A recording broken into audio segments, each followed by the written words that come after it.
मन जिसका मौला होता है वो बिल्कुल मुझसा होता है। आंखें हंसकर पूछ रही हैं, नींद आने से क्या होता है।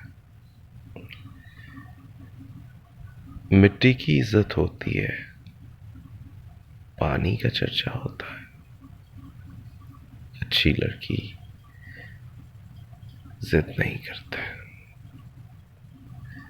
अच्छी लड़की जिद नहीं करते। देखो इश्क बुरा होता है। आदम है और तन्हाई है, देखो अब क्या क्या होता है। वक्त के जख्म का पूछ रहे वो थोड़ा सा गहरा होता है। बिन बतलाए मत आया कर, आंखों को धोखा होता है। वहशत का एक घर है जिसमें कैस अपना बच्चा होता है।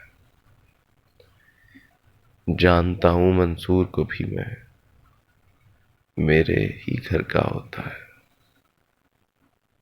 बसकर भाई साधु बसकर,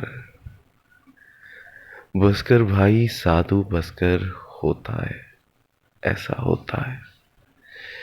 अली ज़योन की